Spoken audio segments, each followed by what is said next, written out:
had his career shooting-wise, and has had some huge playoff games as well. He gives them an 18-point lead here. That's going to be a key decision for Danny Ainge in the offseason. Do they re-sign him? Nelson way off. Pierce's 8th rebound. And these are the shots that Jameer Nelson was making. Same thing, same space, same time, just not knocking it in. Pierce wants it. Carter fouls him. Bad fouls from Orlando. Last 2 Boston possessions. 3 on Carter.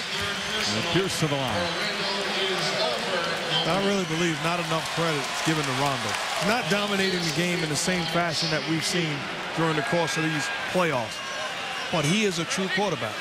Running the offense, calling the sets, putting the ball in the right hands. That's what you want from guys. You're not having a great night in the stat sheets, but you're having a great night being a maestro. Well, you look at the Celtics back in 08, it's the same thing this year. It's a team that really doesn't care about individual numbers. 20-second timeout, Orlando. And Orlando will call a 20-second timeout. Boston with a 19-point lead here in the 3rd quarter.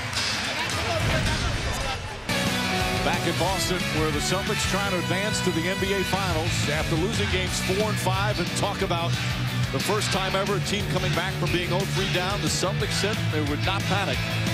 They've seen it all before. Not necessarily Nate Robinson, but the veterans. And they have proved that tonight. Came out right from the get-go, led 30-19 after the 1st quarter. Got some help off the bench from Robinson. And throughout the Celtics' storied history, they've had some unbelievable, unexpected performances in the playoffs. Guys like Glenn McDonald and Scott Wedman. You can even look a couple of years ago. Guys like P.J. Brown and Leon Cole. Reserves who come out of nowhere and have a huge impact on winning a playoff game. But there's still plenty of time remaining in this one.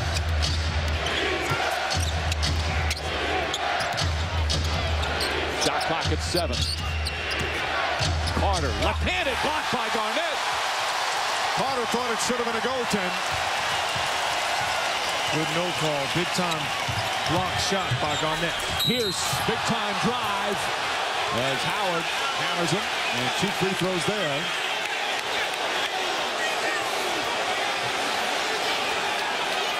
Doc Rivers upset. He wanted the flagrant, he says. Let's see. Orlando calls on number 12, Dwight Howard. That's his 4th personal. I don't know. Did he bring his arm? Let's look at this one on the block. That's a goaltend. It's off the board. You're right. Carter was right on that. And let's see the play once again. As Pierce goes to the basket, did Howard come down after the contact with his arms? Yeah, but he didn't. No, I don't think that's not. Yeah, to me that's not a flagrant. You got 2 guys going full steam ahead in opposite directions.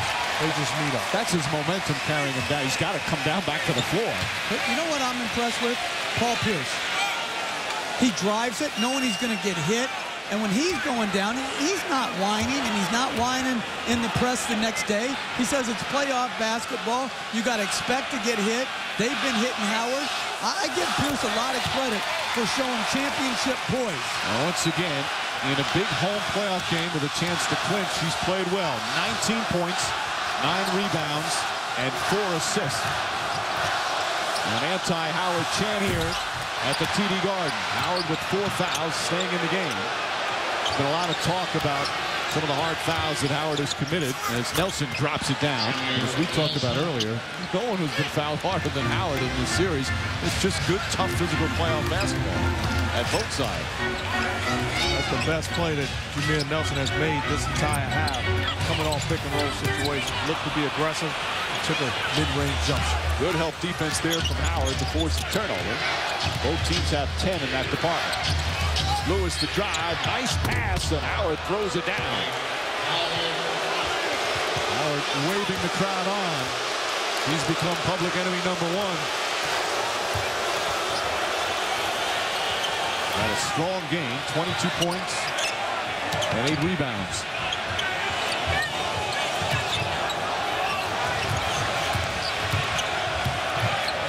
Garnett, top step, Perkins right back. Rondo, open jumper.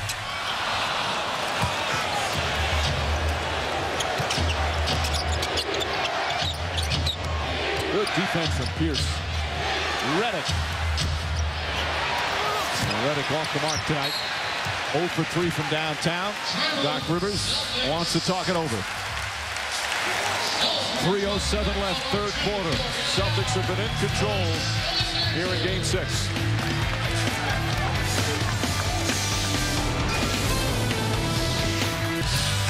Dwight Howard and the Magic down by 18. 3:07 remaining in the third as they try and avoid elimination for the third straight game.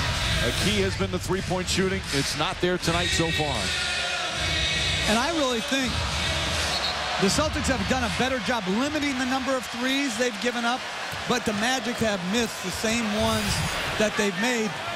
And on the other end, the Celtics are 8 for 14 from three. Garnett again. 10 points for Garnett. He's finally found his shot in the series here in Game 6. But you can tell that Doc Rivers understands that he's going to need an aggressive scoring Kevin Garnett to ultimately win it all. They've made a conscious effort to run offense for him. Brandon Bass has come into the game as Perkins gets the rebound. It's Bass, Petrus, and Redick, 3 reserves, plus Nelson and Howard.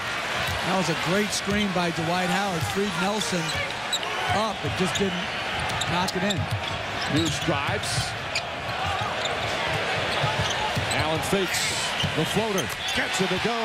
Ray Allen coming alive. Here in this third quarter, he's got 10 points in the period. And this equals the largest lead of the night. Redick jump shot. That won't go. Pierce with another rebound. His 11th. Doc Rivers always talks about it. When Pierce rebounds well, you know he's having a strong game. And offensive foul. Good job from Petrus trying to fight over the screen, and he draws the foul on Perkins. His third. And Perkins not saying much to the officials tonight. And again, he's one technical away from a suspension. Had that one rescinded in Game 5. Davis replaces Kevin Garnett.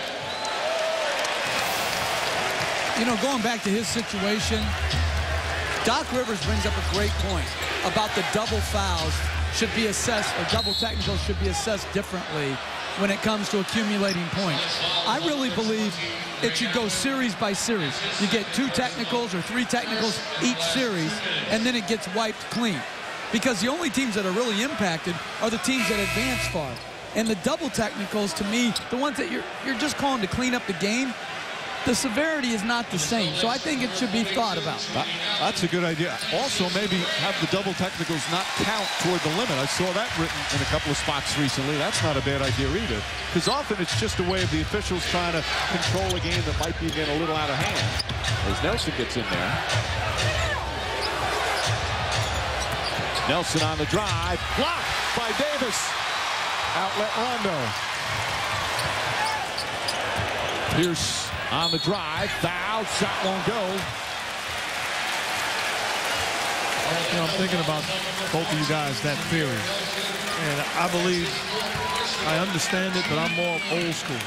You should be able to control yourself, your attitude, your approach, and not get that many technical fouls. All right, if you're old school, they didn't have that in the old school. They didn't have some arbitrary number where you're suspended. They didn't have flagrant foul points. So if you want to go old school, let's go real old school and be a man when you take a hard hit.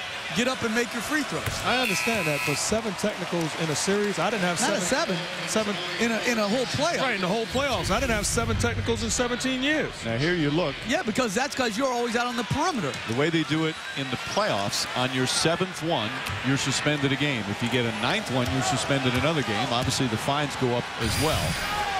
In the regular season, it's 16th, but in the playoffs, you start it again. If you can't be able to recite a rule, like 9th, 11th, got a different fine system, you might want to simplify that just a little bit. 80-56, largest lead of the night for Boston. Carter flips it up and in. 15 points for Carter. But an uphill climb now for Orlando with a minute remaining here in the third period.